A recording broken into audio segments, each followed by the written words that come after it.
Right, okay, so Emil has written a letter to his grandmother, and Brett is one of Gustav's gang, and Brett is going to deliver it.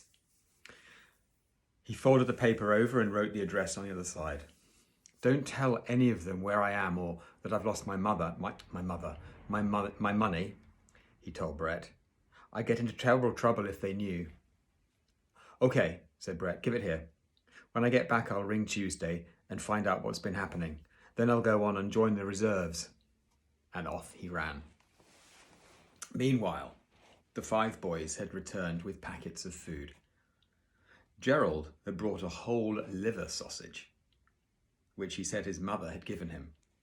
All 5 had warned their families that they might be out late. Emil shared out sandwiches and kept the sausage for another time. 5 more boys then ran home to ask permission to stay out, and 2 of them did not come back. Presumably, their parents would not let them. We ought to have a password, the professor remembered suddenly, so that Tuesday can be sure who we are when we telephone. We can't risk having strangers butting in. Let's make it Emil. That's easy to remember. Little Tuesday went home then with Trout, the messenger, who was still grumbling. Best of luck, he said as they went away. I say, ring up my father, the professor called after them. Tell him I've very important business to attend to. Then he won't worry about me being out late, he added to Emil. My word, parents in Berlin are jolly decent, said Emil.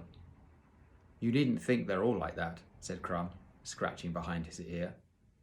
On the whole, they're pretty reasonable, returned the professor. Most of them know that as long as they trust us, we aren't likely to deceive them. I promised my father never to do anything mean or dangerous, and as long as I abide by that, I can do pretty well as I like. My father's a good sort. Oh, he must be, said Emil. But this affair today may be dangerous. Then what? Oh well, said the professor with a shrug. In such cases, my father always says, think what you'd do if I was standing beside you. And I know that's what he'd say today. Now, let's be off. He stood up and addressed the rest of the boys. Now then, we detectives have to depend on all of you, he said. Means of communication are established. You all know Tuesday's number. I'm going to leave you my share of the money because we have enough without it. There's 1 and 8p left. Just count it, Gerald, will you? We've all got food.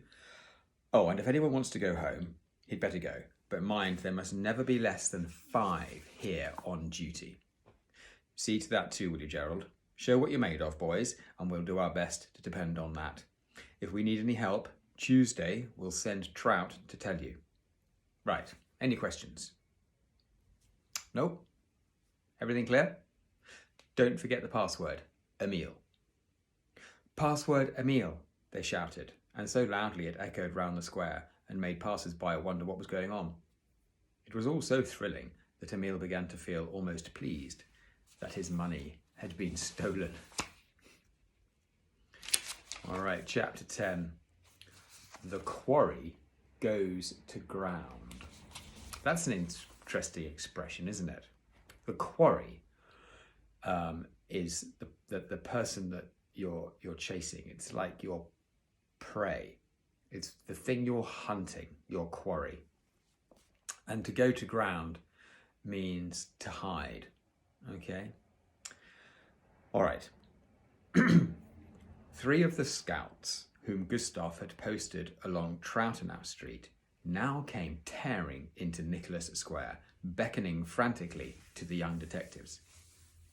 Come on, shouted the professor, and he, Emil, the 2 Mittlers and Crumb tore off towards Kaiser Avenue as if they were trying to break the world record for the 100 yards. They slowed down as they approached the newspaper stand and came on more cautiously as Gustav was making signs of some sort to them. Are we too late? Panted Emil. Don't be daft, Gustav whispered back. If I say I'll do a thing, I do it properly. Then they saw the thief standing on the pavement outside the cafe, looking about him as though he were in Switzerland, admiring the view. He bought an evening paper from the news vendor and glanced at the headlines. "It'll be a bit awkward if he comes this way," remarked Crumb. They were hiding behind the newsstand, but keeping a watchful eye on him. They were all agog with excitement. The thief went on reading his paper and seemed to pay no attention to anything else. "I believe he's squinting over the top of it to see if he's being watched," said the elder Middler. "Did he seem to look your way much while you were waiting?" the professor asked Gustav. "No, not once," Gustav replied. "He was just too busy eating. You'd have thought he hadn't had a meal for days." "Look out," cried Emil abruptly. The man was folding up his paper. He gave a quick glance at the passers-by and hailed a taxi. It drew up and he got in and slammed the door. By that time, the boys had also hailed a taxi, and Gustav said to the driver, "Follow that taxi, which is just turning into Prague Place, please, but don't let the man inside it see he's being tailed." Being tailed meaning being followed. The second taxi moved off, crossed Kaiser Avenue, and kept at a safe distance from the other. "What's up?" the driver asked. "He's up to something and we don't want to lose track of him," explained Gustav. "But that's between ourselves, mind." "Okay," said the driver. "How much money have you got?" "Plenty," said the professor with dignity. "Oh, I only wondered," said the driver. "The number of his taxi is IA3733, remarked Emil. "That's important," said the professor, making a note of it. Crumb leaned forward and warned the driver not to get too near. "Don't worry, I won't," muttered the man. They drove for some distance along Mott's Street, through Victoria Louise Square, and then on down Mott Street again. A few people on the pavement stopped to look at the taxi and laughed at the crowd of boys riding in it. "Duck down!" Gustav ordered suddenly, and they immediately threw themselves, higgledy-piggledy, on the floor of the taxi. "What's up?" asked the professor. "Traffic lights. Just going against us," said Gustav, "and his taxi will be held up as well as ours." The cabs actually stopped one behind the other to wait for the lights to turn green. The second one appeared to be empty, for the boys were quite hidden. The driver glanced over his shoulder and chuckled at what he saw. When they drove on again, the boys cautiously resumed their seats. "I hope he's not going very far," murmured the professor, watching the meter anxiously. The meter is the thing that tells you how far the taxi's gone, how much money you owe. "It's cost us 10 pence already." But very soon after that, the first taxi stopped in front of the Hotel Cried in Nollendorf Square. The boy's driver braked suddenly and stopped at a safe distance so they could watch what happened next. The man in the bowler hat got out, paid the driver, and disappeared into the hotel. "Follow him, Gustav," cried the professor. Here is the hotel in Nollendorf Square, the Hotel Cried, I think it's pronounced. "Follow him, Gustav," cried the professor urgently. "If the place has 2 exits, we'll lose him." Gustav was gone in a flash. The rest of the boys clambered out, and Emil paid the fare, which was a shilling. The professor led the way through an archway that stood at the side of a cinema, and went down an alley into a courtyard which ran right along behind the cinema and the Nollendorf Theatre, which was next door to it. Then he sent Crumb off to contact Gustav. "It might be a good thing for us if that chap stays in the hotel," Emil remarked.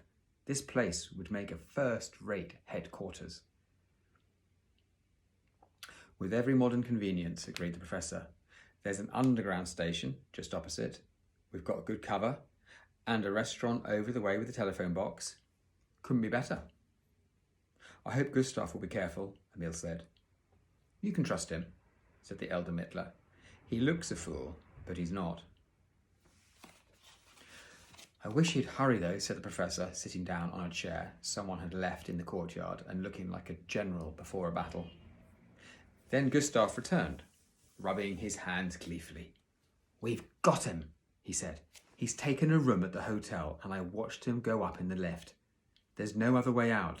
I've checked the whole building and unless he climbs out over the roof, we've got him trapped. Is Crumb keeping watch here?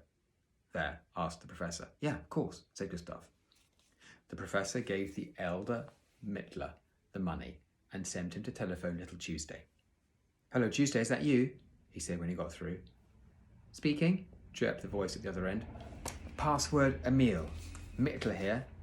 Bowler Hat has taken a room at the Hotel Kreid, Nollendorf Square.